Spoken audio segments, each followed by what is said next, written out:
Earlier this week, I spoke with Pastor Hani Shaddad, who is Elim's missionary in East Africa. I'd not met or spoken to Hani previously, but in chatting with him, I discovered that he became a follower of Jesus about 10 years ago in an Alpha course in a church in Cardiff, where I was one of the pastors some 35 years ago. It's a small world.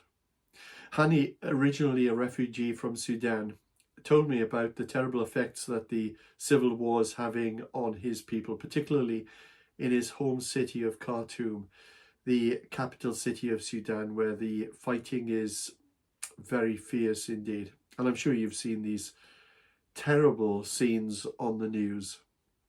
Those who can leave the city are leaving the city, including his mother and sister who escaped to Egypt. Many others have fled to Ethiopia, and the poorest of all are fleeing to South Sudan. Just before Hani and I spoke, he told me that he'd had a conversation that same morning with the pastor of the Elim church in Khartoum. The Sudanese pastor spoke of how the church had been recently hit by an airstrike. It was razed to the ground. There's nothing left of the church building. Loss of buildings is bad. The loss of life is far worse. And there's significant loss of both buildings and lives in war-torn Sudan presently. The pastor then started on a long journey to South Sudan. On that journey, Hani told me that pastor met with other refugees along the roadside, some in makeshift camps.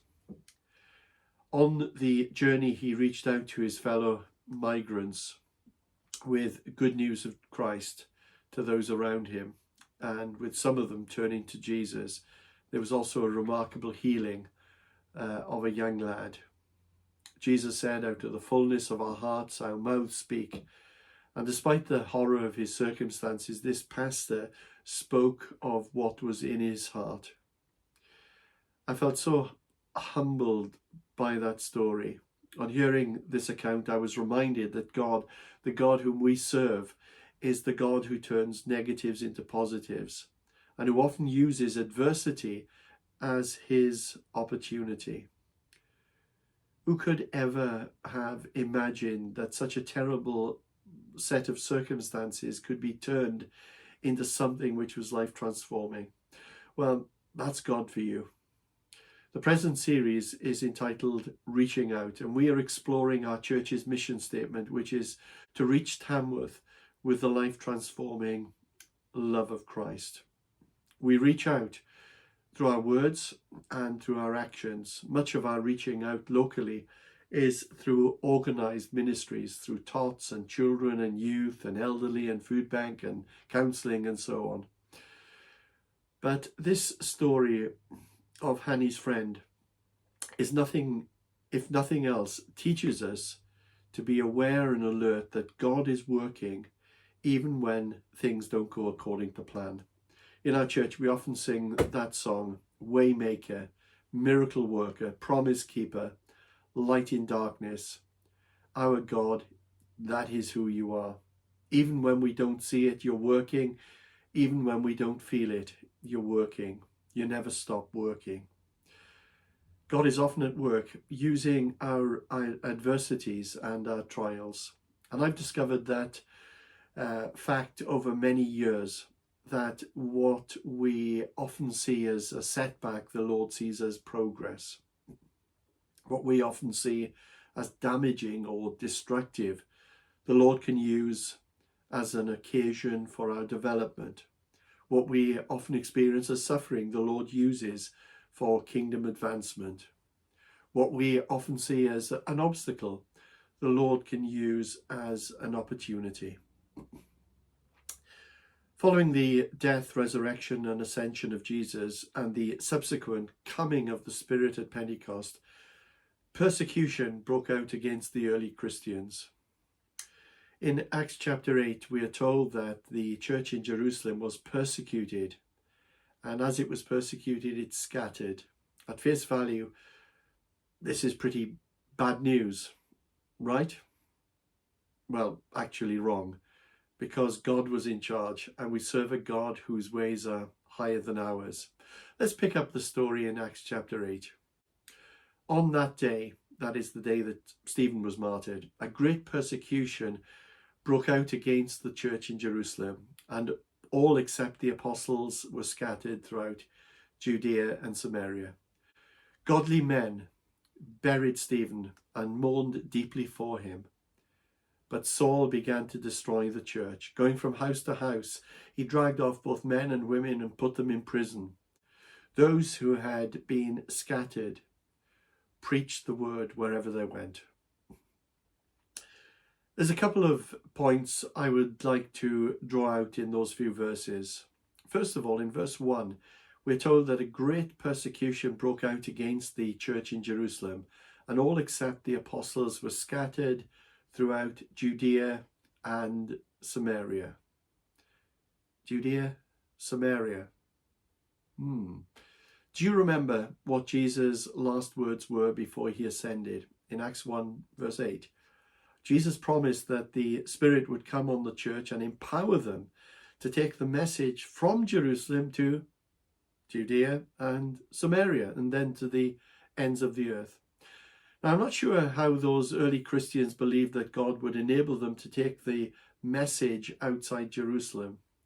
Maybe they thought that Peter and the other apostles would once again get an opportunity to speak to vast crowds on the day, like on the day of Pentecost, with literally thousands coming to Christ. Well, maybe that's what they thought. And I can only surmise, but I can almost guarantee you that no one ever imagined that these other lands would be reached with the life-transforming message of Jesus through persecution. Yet God's chosen means of reaching other lands was through the most unlikely method. Luke tells us those who had been scattered preached the word wherever they went. Luke's phrase, preach the word, might give us the wrong impression. Most people think of the word preaching as what is done more formally from church pulpits and from church buildings. That most certainly wasn't the case. Perhaps a better phrase, and more in line with what Luke is communicating, is that those who had been scattered shared the good news, or even gossiped the gospel wherever they went. A little bit like our Sudanese pastor as he fled to South Sudan. Way back in 1949, the national government of China was defeated by the communists. 637 China inland missionaries were obliged to leave. It seemed like a total disaster. And yet, amazingly, in the absence of missionaries, the national Christians of China began to grow. And although the exact numbers are not known, it is believed that there are now 40 times the original number when the missionaries left.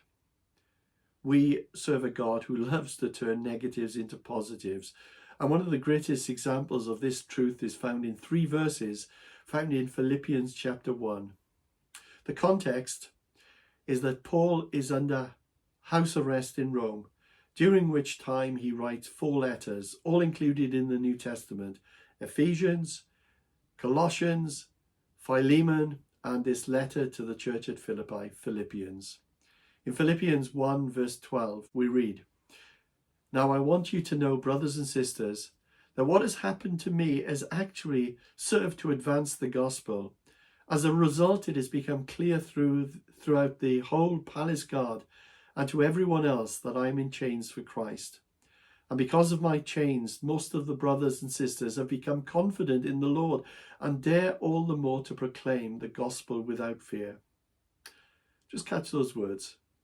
Now I want you to know that what has happened to me has actually served to advance the gospel.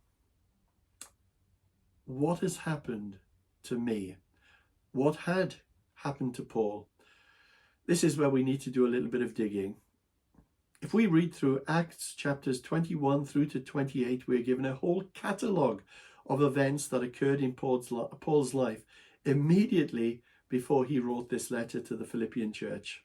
And we studied that in detail last year in our series, The Gospel Unleashed, studies in the book of Acts. But let's just have a quick recap. The moment that Paul set foot in Jerusalem, he was falsely accused by his own people. He was nearly lynched by a religious mob. He ended up in prison in Caesarea.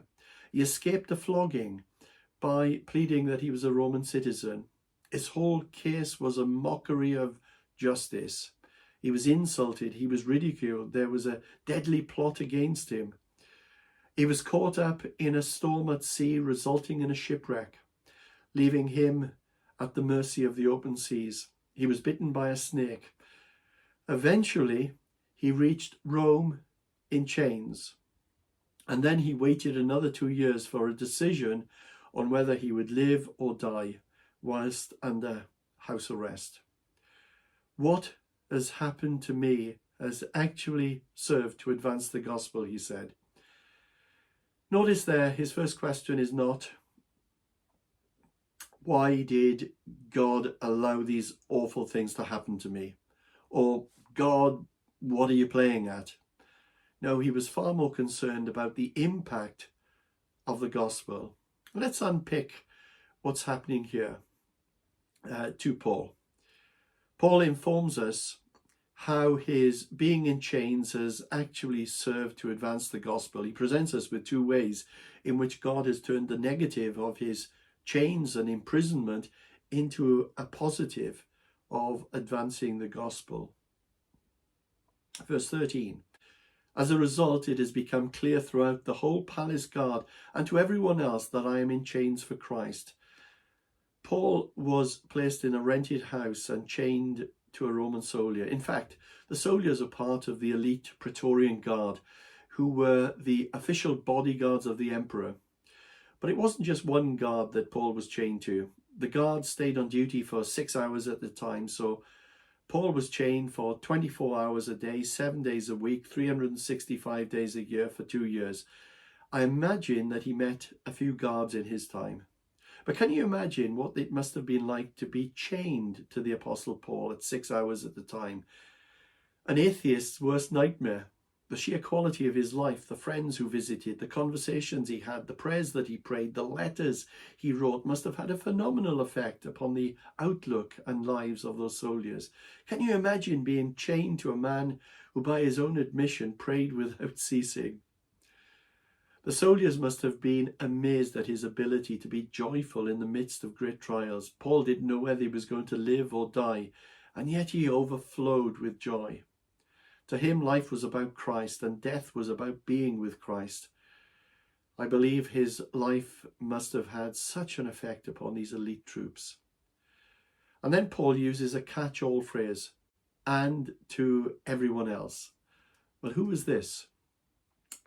And to everyone else in Caesar's court. Paul was in Rome as an official prisoner, and his case was an important one. It was a test case, if you like, and the Roman government was going to determine the official status of this Christian sect at this time. Was Christianity an offshoot of the Jewish religion? Was it dangerous to national security? Was it some strange, weird religion that would destabilize the nation? And the best brains of Caesar's court were needed to do some serious study on the Christian teaching before they could make a judgment. Paul must have had a chuckle to himself, knowing that many of the court officials had to study the doctrines of the Christian faith so that they would be able to try him. They had to learn all about Jesus. How terrible for them. Let's think about this.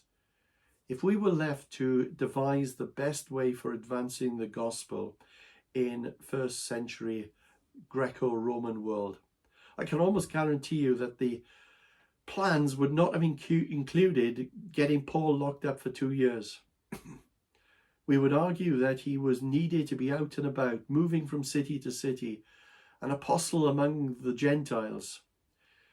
Yet things that on the outside appear to be damaging and negative to us can be a part of God's great plan and purpose. That's so important. I'm going to say that again. The things that on the outside appear to be damaging and negative to us can be a part of God's great plan and purposes. For my thoughts are not your thoughts, neither are my ways your ways, declares the Lord. As the heavens are higher than the earth, so are my ways higher than your ways, and my thoughts higher than your thoughts. How puny we are. How little we understand the mind and the ways of God, whose foolishness is infinitely superior to our wisdom. Paul had not finished. There was yet another way in which the gospel was being advanced. In verse 14, he says, and because of my chains, most of the brothers and sisters have become confident in the Lord and dare all the more to proclaim the gospel without fear. Many of the believers saw what was happening to Paul, and instead of them being discouraged and becoming fearful, it had the opposite effect. They became encouraged to speak the word of God more courageously and more fearlessly. What has happened to me has served to advance the gospel. Of all people, the Philippians should understand these words, because when Paul and Silas first visited Philippi, they were imprisoned for casting out a spirit from a slave girl. She no longer had the spiritual power to tell fortunes. And if you remember that story, prison was all part of God's plan. I'm sure you remember the story of Paul and Silas singing hymns at midnight, the earthquake, and then the jailer and his family coming to faith and being baptized. On that occasion too, what had happened to Paul had served to advance the gospel. And now several years later, Paul writes of another imprisonment, this time in Rome. And just like the last time, the gospel was advanced. It was advanced in the lives of the Roman guards who were chained to Paul. It was advanced among the administrators and lawyers of Caesar's court. And through Paul's fellow Christians becoming bolder and more courageous. I'm sure you've heard the saying, life is 10% of what happens to us and 90% about the way that we react to it. And I'm pretty sure that Paul would have agreed with that sentiment. He had very little to be positive about in human natural terms. He was in chains, guarded 24/7, didn't know whether he would live or die, but the chains did not limit him. Paul didn't wait until he was released from his chains to be useful. He made the most of the opportunity there and then. He spoke to the guards, he prayed, he wrote letters to others, which have become a part of the New Testament and changed the course of history. You might feel that you are chained by some set of circumstances, chained by illness, chained by young children, chained to the sink, chained to that job, chained to that financial situation. And you might have said, when my circumstances change and when I am unchained, then I'll be useful to God. But God says, now is the time. Serve God where you are and in the circumstances in which you find yourself. History is filled with stories of people who, despite their chains, have been used amazingly by God.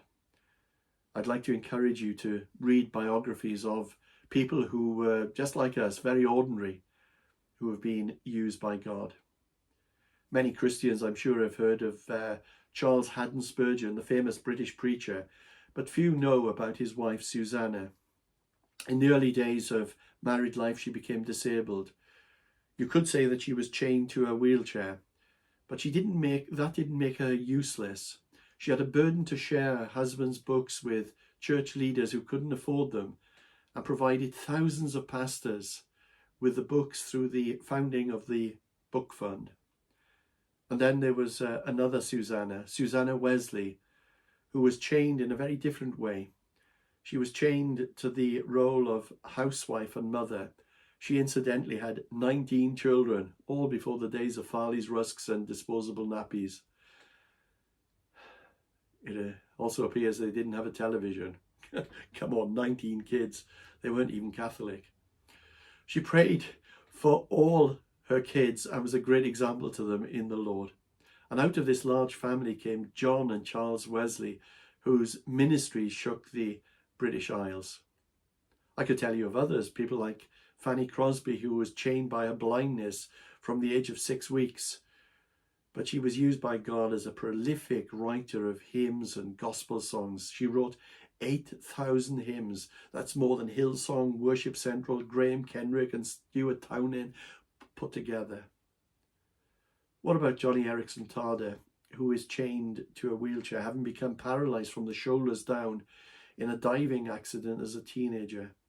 She hasn't allowed her chains to limit her life and usefulness to God. She's touched the lives of countless people through her songs, through her work as an artist, through radio, television, through 50 or so books she has authored. She's an advocate for the disabled and has been awarded 6 honorary doctorates. Astonishing lady. And then there's Nick Vujicic. Nick was born without any limbs, no arms, no legs, except a small foot with 2 toes, which he rather humorously calls his chicken drumstick. Nick didn't have any control over the way that he was born, over the physical handicap he had, over the family he was born into, over his life circumstances. The only thing that he had control over were his choices. And whilst he found it exceptionally difficult coming to terms with the massive disability he had as a child, being bullied at school and confessing that he attempted to commit suicide at the age of 10, he chose to live his life to the full. He chose not to be hampered by his disability, and he learned how to swim and surf and cook and 101 other things. With his 2 toes he can type 43 words per minute. He set up a non-profit organization at the age of 17 and has written 6 books. He also learned to throw tennis balls, get a glass of water, comb his hair, brush his teeth, answer his phone and shave. He has a university degree in accountancy and financial planning. He goes around the world telling people about Jesus. He's visited 57 countries, spoken to over 6 million people. He married the love of his life, a beautiful Japanese American, a few years ago. They have 4 children, 2 sons and twin daughters, all with arms and legs. He's just turned 40. Crammed a lot in, hasn't he? I don't wish to embarrass anyone, but there are people in our own church family who have not allowed their chains to stop them being used by God to reach out to others in various ways, often seeing adversity as God's opportunity. Let me just come in to land with 3 brief challenges. Challenge 1, do not despise your chains. Do not despise that trial and difficulty. Recognize that God is God and you are not, as that wonderful Philippa Hanna song encourages us.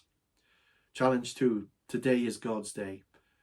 Don't look at the future saying that you will serve the Lord when you can be freed from your present circumstances, when I finished my exams, when the kids have grown up, when I'm retired, when I get married, if I were not married, when.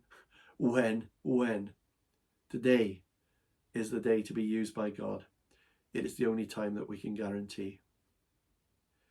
Thirdly, ask God for the spiritual discernment, for eyes to see God's opportunity for reaching out to others in the trials and the adversities that life can sometimes throw at us.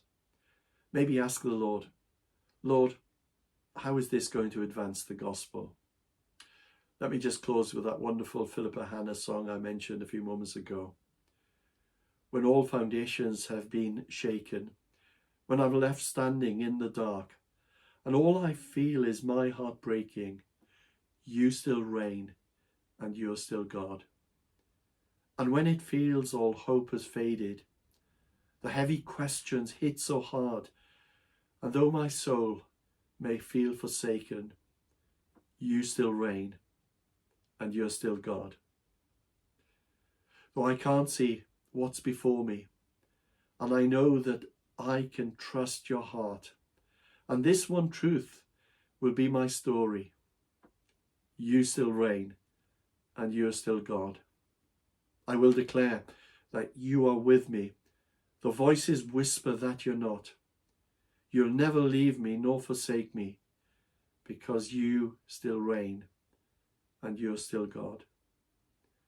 And when my enemies surround me, I'll trust the victory of your cross. I'll fix my eyes upon you, Jesus, for you are God and I am not. You are good and you are faithful, as you have been from the start. You're working all things for your glory, because you still reign and you're still God.